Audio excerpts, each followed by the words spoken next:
Video کو like کر کے آگے شیئر ضرور کر دینا۔ کے ساتھ زندگی گزار رہی ہے، اگر خواتین کو علم مصطفیٰ مل جائے تو ان کی زندگی کیسی ہوگی؟ میرے آقا صلی اللہ علیہ وسلم نے ایک عورت کو جنت کی بشارت دی ایک موقع پر۔ یوں تو جنت کی بشارت بہتوں کو دی، لیکن ایک عورت کو بھی جنت کی بشارت دی۔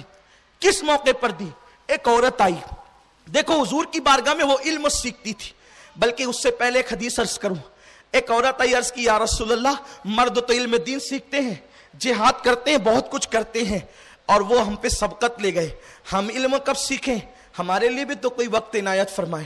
حضور نے فرمایا ہفتے میں ایک دن تم لوگ فلاں مقام پر جمع ہو جانا، اور جمع ہونے کے بعد میں وہاں تم کو تعلیم دیا کروں گا۔ دیکھو اللہ کے حبیب کی بارگاہ میں صحابیات کا جذبہ کیا تھا؟ علم سیکھنے کا۔ اور جب وہ محفل سجی نا، حضور علیہ السلام قربان جائیں، وہ خواتین کتنی خوش نصیب ہوگی جن کو علم سکھانے والے مصطفیٰ جان رحمت ہوں اور وہ سیکھنے والی ہوں۔ تو ایک خاتون نے کھڑے ہو کے عرض کی یا رسول اللہ، میرے ماں باپ آپ پہ قربان، حضور ایک سوال کرنا ہے یا رسول اللہ۔ آقا کریم صلی اللہ علیہ وسلم نے ایک حدیث بیان کی، اس پر حضور نے فرمایا، اس پر انہوں نے ایک سوال قائم کیا۔ آقا نے یہ فرمایا اگر کسی عورت کے 3 بچے انتقال کر جائیں تو وہ اس کے اور جہنم کے درمیان آڑ بن جائیں گے اگر وہ صبر کرے۔ تو ایک خاتون کھڑے ہو کے کہتی ہے یا رسول اللہ، اگر 3 نہ مرے اور 2 ہی مر جائیں تو؟ آقا فرماتے ہیں جس کے 2 بچے انتقال کر جائیں اور وہ صبر کرے تو اس کی ماں اور جہنم کے درمیان وہ بچے آڑ بن جائیں گے۔ صحابیات خود بھی سوال کیا کرتی تھی، میرے آقا علیہ السلام کے پیارے دیوانوں، انہوں نے علم حاصل کیا تھا اللہ کے رسول صلی اللہ علیہ وسلم سے،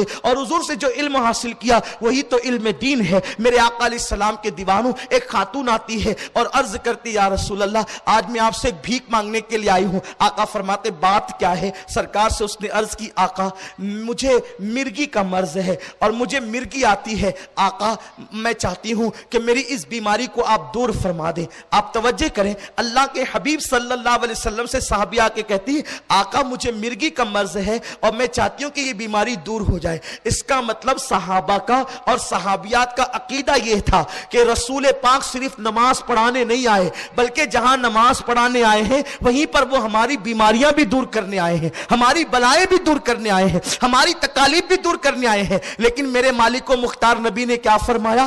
اے خاتون اگر تو صبر کر، اے خاتون اگر تو صبر کر تو میں تجھے جنت کی بشارت دیتا ہوں، میں تجھے جنت دیتا ہوں، جنت دوں گا تجھے اگر تو صبر کر۔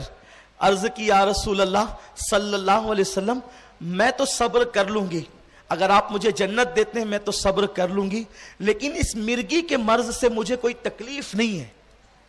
اصل تکلیف مجھے یہ ہے کہ جب مجھے مرگی آتی ہے تو میں اپنا ہوش کھو دیتی ہوں، مرگی آتی ہے تو میں اپنا ہوش کھو دیتی ہوں۔ توجہ کریں خواتین اسلام بھی غور سے سنیں، جب مرگی آتی ہے تو میں ہوش کھو دیتی ہوں، اور جب ہوش کھو دیتی ہوں تو میرا دوپٹہ گر جاتا ہے اور ادھر ادھر ہو جاتا ہے، میرا دوپٹہ ادھر ادھر ہو جاتا ہے اور بے پردگی ہو جاتی ہے۔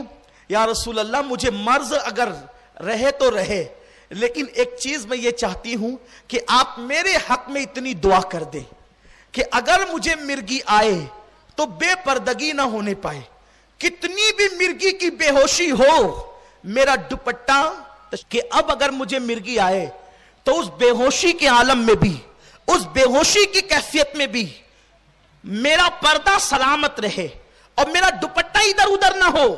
آقا کریم نے دعا کی، اس کے بعد ان کو مرگی آتی تھی تو بے ہوشی کی کیفیت میں بھی ان کا دوپٹہ سلامت رہتا تھا۔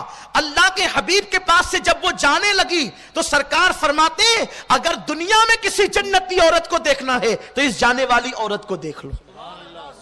دیکھا یہ علم کی برکت تھی۔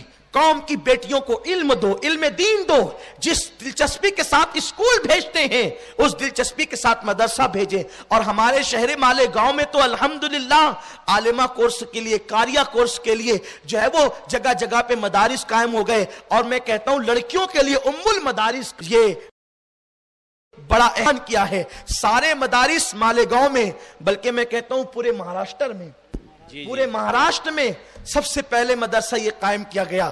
ہمیں اس کے ساتھ دلچسپی ہے، اس لیے کہ سنیوں کو یہ ذہن بنانا چاہیے کہ جو دین و سنیت کا کام کرے ہم اس کے دست و بازو بنے، اور اگر دست و بازو نہیں بن سکتے تو کم از کم ہم کچھ جملے کہہ کر اس کی حوصلہ افزائی کرے۔ یہ کام مری صوفی رمضان صاحب یہ وہ شخص ہے، یہ صرف ناظم اعلیٰ نہیں ہے، میں نے بہت ناظم اعلیٰ حضرات کو دیکھا، سب میرے سر کے تاج ہیں، لیکن یہ وہ ناظم اعلیٰ ہے، باورچی بھاگ جائے تو یہ باورچی بھی بن جاتے ہیں، گیٹ کیپر بھاگ جائے تو یہ گیٹ کیپر بھی بن جاتے ہیں، یعنی کہ ان کا حال یہ ہے، خالہ بھاگ جائے تو یہ خالہ بھی بن جاتے ہیں، یعنی ہر چیز جو ہے یہ بچیوں کو جو ہے محبت اور پیار کے ساتھ دیتے ہیں۔ خالہ بننے کا مطلب یہ ہے کہ جو کام خالہ بچیوں کا کرتی ہے وہ یہ کام کرتے ہیں، یہ کتنی اپنی بیٹیوں سے زیادہ، اپنے بچوں سے زیادہ یہ مدرسے کی بچیوں کو پیار دیتے ہیں، اسی لیے مدرسے کی بچیاں اپنے باپ کو یہاں کر کے بھول جاتی ہے اور ان کو چچا چچا کہہ کر کے پکارتی ہے، یہ اپنا وقت گھر پہ کم دیتے ہیں، مدرسے میں زیادہ دیتے ہیں۔ اللہ ایسے لوگوں کو دراز عمر بالخیر عطا فرمائے۔